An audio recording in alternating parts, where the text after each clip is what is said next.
but he's looking for an exit ramp, and I think he realizes, I mean, this is where you would assume he's not totally dense on this. If he loses Trump, here he is, the best American ally he's ever had in the White House. And if he alienates him, he really isolates himself around the world.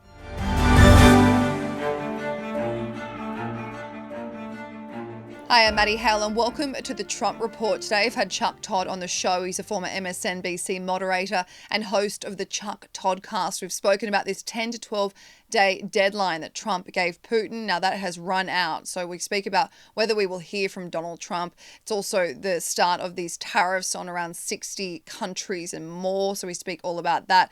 We also speak about the fact that Trump and Putin might be meeting for a face-to-face meeting, the first time they've met in years. So if that will result in more progress to end this war in Ukraine. So all that today on the Trump Report. You can watch us every day, Monday through Friday on Times Radio's YouTube, or you can stream us as a podcast wherever you get your podcast. Chuck Todd, former MSNBC moderator and a host of the Chuck Toddcast. Thank you so much for joining the Trump Report. Happy to be here, Maddie. Good to see you. Good to have you back on the show. The big story, of course, Donald Trump's 10 to 12 day deadline for Vladimir Putin to end this war, to start a ceasefire. This ends this week, the final cutoff being today, Friday, the 8th of August. Now, do you think we will hear anything from Donald Trump about this, or do you think he'll probably go radio silent?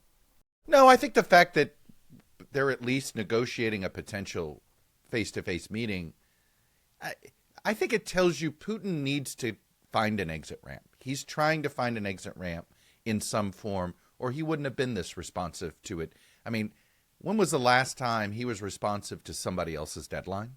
And the fact that Trump set an earlier deadline and Putin responded at least with a counteroffer, I think tells you, which is something we haven't seen from him before. I think it tells you he's looking for an exit ramp. He still wants an exit ramp on his terms, but he's looking for an exit ramp. And I think he realizes, I mean, this is where you would assume he's not totally dense on this.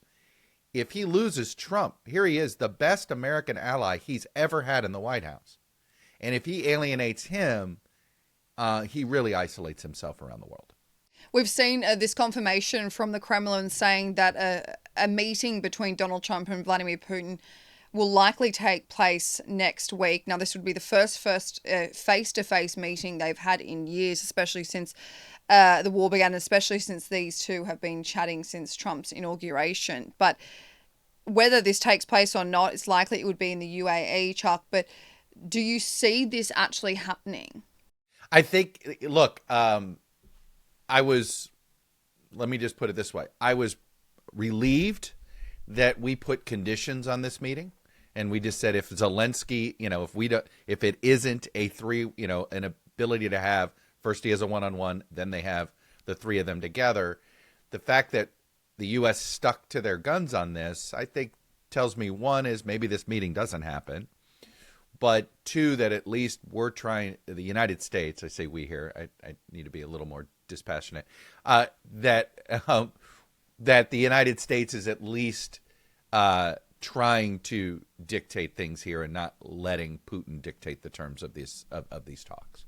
We'll say this meeting does take place next week, Chuck. How do you think Trump will play into this? Do you think he'll approach it in a civil, diplomatic manner, trying to do the art of the deal, is what he's been trying to do with Putin? Or do you think he will be strong and assertive with him? Look, I expect he wants, the problem I think here, and this would be the concern I'd have on the American side, is he's too anxious to make a deal, right? He wants a deal. And anytime you're in these situations and you're the party that wants the deal the most, you're the one that may overlook some things. So I'm pretty skeptical that anything comes out of this, but I think the fact that Putin did it tells you that at a minimum, Trump's at least rhetorically shifted the relationship a little bit, right? What has always felt like a relationship that Putin calls the shots. I think for the first time, it feels as if Trump's at least flipped that script a little bit. But look, I don't think you can ever trust Putin in this. I mean, if you told me the most likely result was that they walk away with, say, a 2-week ceasefire, my guess is it's nothing substantial, that it's something extraordinarily temporary, maybe a reasonable prisoner exchange, some sort of ceasefire that I expect Putin not to abide by after a couple weeks. And then the White House came out and said that even if this meeting goes ahead, that secondary sanctions on Russia will likely still happen. So I wonder, we've seen this time and time again, Donald Trump threatening to place these secondary sanctions on Russia that would pretty much cripple their economy. But do you see that still happening if the meeting is somewhat civil? We walk away, it's civil, but there's no concessions made by Russia. Well, that's an interesting question. I think the fact that Trump stuck it to India on these Russian oil sanctions was a way to try to message to Putin that he was serious this time on these secondary sanctions and that he was going to punish the customers. Although, notice it was on India, not on China, when it comes to buying Russian oil. So there's always been, I think that is a flaw in President Trump's strategy here, is that he always seems to give more deference to Putin and Xi than he does pretty much anybody else. He is not treating India as a peer. He is treating them more as a secondary ally, and I think that is there. But I definitely think that tariff punishment of India was as much a message to Putin as it was anybody else, that, yes, the U.S. is serious this time about secondary sanctions. We'll get into that decision from the White House not to punish China in a minute, but I wanted to ask you this. Steve Witkoff, he traveled to Moscow earlier in the week. He had his fourth round of talks with the Kremlin. Trump came out and said it was highly productive. He said that a lot of progress was made, but he did say that the US and its European allies will now work towards the next few days or week towards getting, ending the war is pretty much what he said. But how much progress do you think that Witkoff really got out of this meeting, Chuck, if he hasn't come home and had any concessions from Russia and no real change was made from what we know? Look, as critical as I usually want to be on the Trump administration on this, I think the fact that Putin countered with an agreement to at least a meeting tells you that they take it seriously, that the relationship, that whatever positive relationship Putin had with Trump is starting to wear, right? It's starting to wear thin. It's starting to become an issue. So I think the fact that Witkoff came back with at least an agreement to try to put a meeting together, I think, again, I go back. I think Putin is looking, he's looking for an exit ramp. He obviously should be. This is financially crippling them, right? He continues to have, and he's running out of soldiers. If you look at, to me, the biggest hit he's had in this war is his main drone manufacturer, Iran, has their own issues right now and doesn't necessarily can be the sort of the defense ally that they have been in this war before. So I think when you look at all of the current issues going on around Putin, he kind of has to try to, even if it's stringing the United States along for a little while, he clearly at a minimum wants to buy time. Absolutely. And any military analyst will tell you that they're really struggling Navy-wise, air-wise. The only kind of concession that is somewhat being tabled is potentially an air ceasefire, but that's actually where Ukraine has been thriving the most. So, but Chuck, you mentioned this before. Trump said before that in order for him and Putin to meet, it doesn't necessarily require the involvement of Ukraine. Somewhat, he basically meant he wants to meet with Putin and he's not willing to risk Putin turning that down if Ukraine says they have to be there. But the argument has always been, why is the US and Russia having these meetings without the presence of the country that is being invaded? So if Trump goes ahead with this and doesn't include Ukraine, is that a bad move from him? Well, I think it's it's bad news for Ukraine, right? I mean, that's the look. I understand if you're Trump, in his mind, he still thinks he can somehow negotiate with Putin, right? I think it's extraordinarily naive of him, that he magically can somehow get Putin to make concessions that nobody else has been able to get Putin to do, whether it's people that spoke his language like Merkel back when she was in charge of Germany, or Macron, or anybody else that has tried have personal diplomacy with Putin. It is not, other than having, cordial meetings, it has not really produced many results. So to me, this meeting is only relevant if the Zelensky part of it actually happens. If this meeting happens without Zelensky, then I really think it's borderline useless. I don't think it's going to lead to anything substantial. I think because these original meetings that they were having, Chuck, it was almost like the United States side wasn't taking it seriously what Ukraine was asking for. They were almost willing to let Russia take that 20% of land, willing to let them go forward without the security of the United States. But the one thing President Zelensky did say, he wrote on X that the war is happening in Europe and Ukraine is an integral part of Europe. We were already in negotiations on EU accession. Therefore, Europe must be a participant in the relevant processes. So at the very least, he's asking for European leaders to be at the table. Do you think it's worth Trump at least trying to get them on the table with Putin? Or is it too much of a risk that he'll almost scare Putin away from these discussions? I think if again, I don't see the value of this meeting if there isn't a representation of Ukraine there. If you want to talk me into the idea that he brings in that Macron comes in or somebody else representing the European side of things is a secondary part of this, then at least Europe and Ukraine's interests are being represented. But I think Zelensky makes an important point. Trump is not, unlike previous presidents, where I think the Europeans would assume that Europe's interests would be represented by the American president.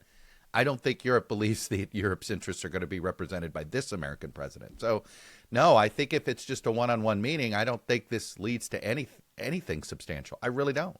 Now, it may be a step to another meeting, but I don't think a meeting without Zelensky or any sort of European representation at it, I don't know if that gets anywhere. I really don't. Well, let me ask you this, Chuck. If no progress happens with this meeting does take place early next week, Russia offer no concessions, there's no update in the war, it's just guns blazing, we're going to continue this attack on Ukraine. Do you see Donald Trump retaliating in a way that he actually puts forward another aid package through Congress? So what I do think is going to happen, you're not going to see direct aid anymore, but they've already created the sort of the pathway to do aid, which is sell whatever weapons Ukraine needs, sell them to NATO and let NATO be the third party. There is some political sensitivity, particularly among the president's base, that doesn't want to be voting for direct aid to Ukraine. So I do think you'll continue to see what I refer to as a bank shot. I know not everybody's basketball fans, but essentially this bank shot way of funding the war. That's going to continue to be the way they do it now, which is through NATO and then NATO countries essentially selling, giving those weapons and the weapons packages to Ukraine. When I speak to Bill Browder, he says basically there's two ways you can help Ukraine. You can do it economically through sanctions, or you can provide them with aid. Now, the sanctions, as you and I have spoken about, has been a bit of a waiting game. We've been waiting for Donald Trump to follow through, put money where his mouth is. But on Wednesday, he did spike these tariffs on Indian goods up to 50%, not only in response to an unfair trade agreement with India, but as a penalty for them buying Russian oil and Russian weapons, as you mentioned.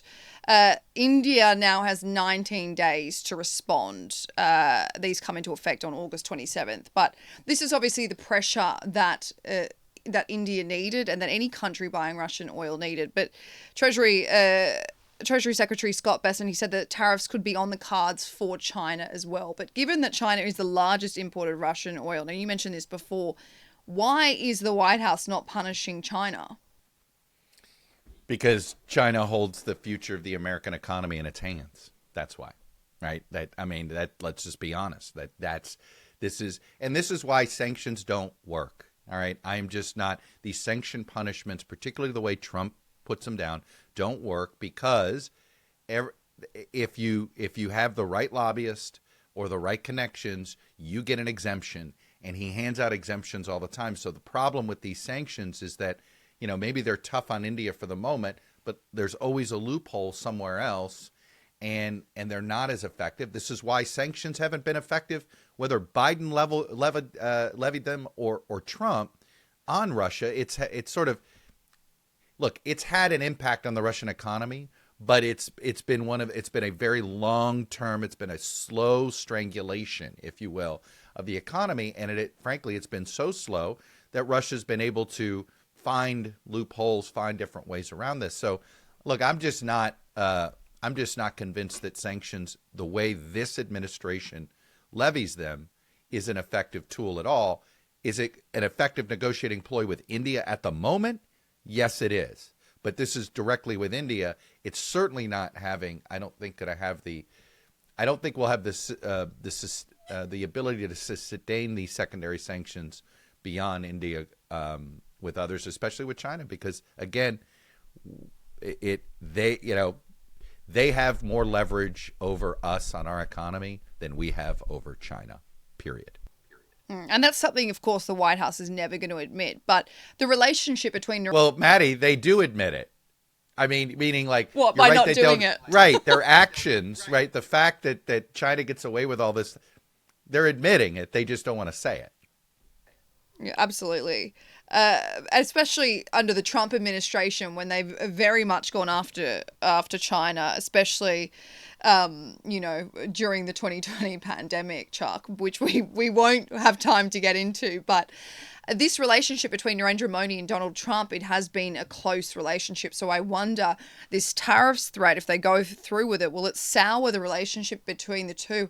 Especially when you see Narendra Modi, he's traveling to Beijing at the end of the month. It will be the first time he visits there in 7 years. Is he almost pushing him into the arms of China? Well, it's interesting. The reason India is trying to get in on the better side of the United States is fear of China, right? Skepticism of China. China's a rival to India as much as China's a rival to the United States. And I do think that we're look, I think India... Let me put it this way. I talked to one pretty senior national security person who said to me, look, there are 4 or 5 swing countries, right? In America, we like to talk about our swing states, but there are swing countries between sort of, whose side are you on? Are you going to be with China? Or are you going to be with the United States?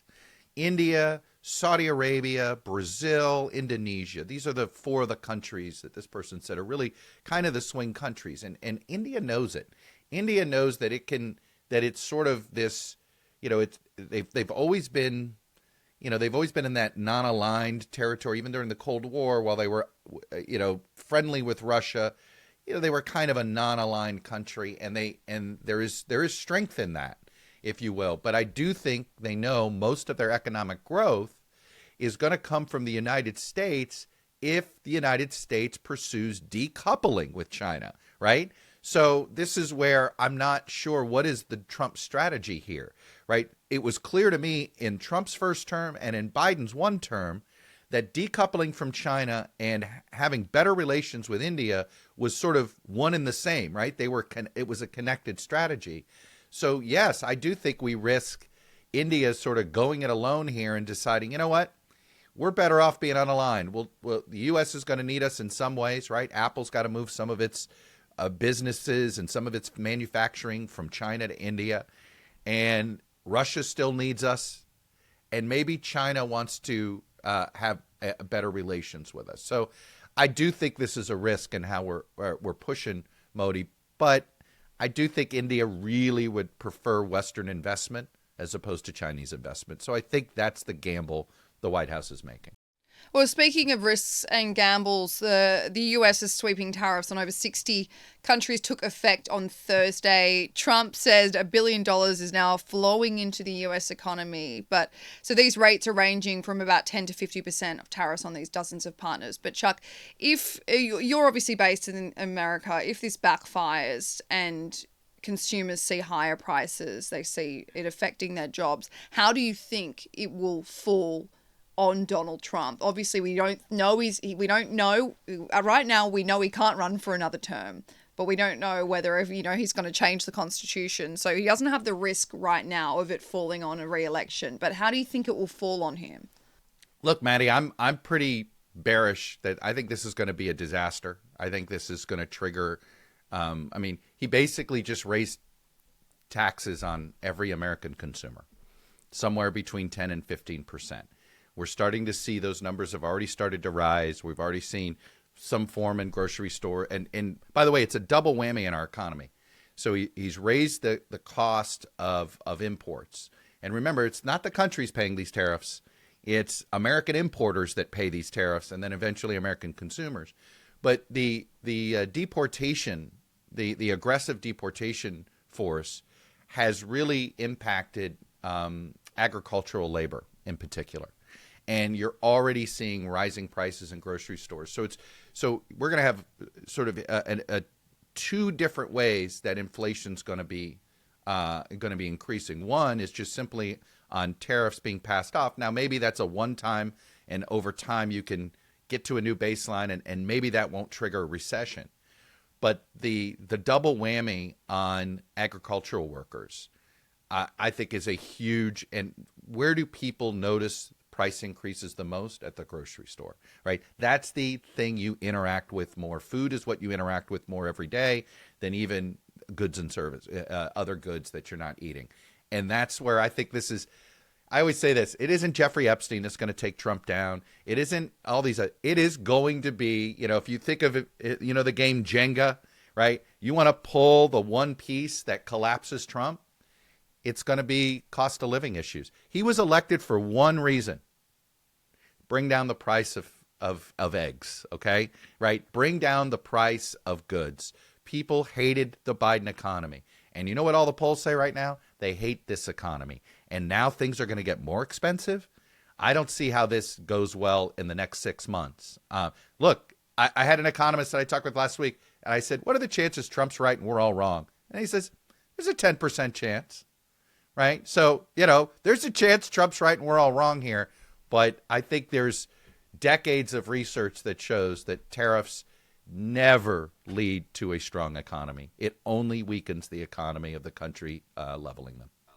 And not implemented like this at such a fast pace across this many trading partners. But Chuck, just a final question for you, and completely off topic.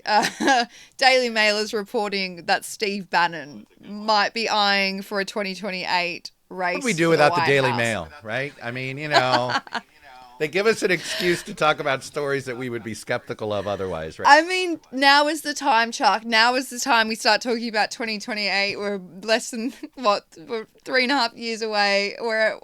Well, Maddie, I think you've interviewed Bannon, right? No. Oh, you should. He would love this show. I'm telling you, you should. You should go book him. I talked to him about 6 weeks ago, right? About this whole thing. Back then he was convinced, trying to tell me that he goes, I'm going to have Trump on the ballot in 28. So here's what I think Bannon's up to. I think Bannon is going to, if he runs, he is going to run as the guy that's going to try to find a way for Donald Trump to run for a third term.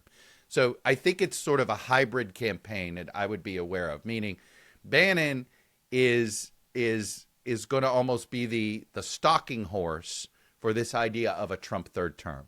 He thinks there's a backdoor way in the Constitution. I was like, buddy, there's not. He thinks there is. But I think that he sees an opportunity here to sort of use this is why I think his campaign will be as much about stalking horse for Trump 3.0 than it is about Steve Bannon himself. And in fact, I think that's more likely what this campaign would look like than just simply Steve Bannon for president. God, strange times ahead for us, but we'll be watching to see if that plays out. Are you not entertained? Right? Like that's. I mean, you bring all the best topics. I had to ask you. I knew that you would have some sort of intel, and you know what? I do find the dynamic between Trump and Vance very interesting, and I think it will be through gritted teeth. J.D. Vance is never going to be the heir apparent. I will mark it down right here. Trump is never going to allow that to happen. What about Donald Trump Jr.? I think it's more likely this is a family affair than it is J.D. Vance. So do I. Yep. Chuck Todd, thank you for joining the Trump Report today. Great to talk with you, Maddie.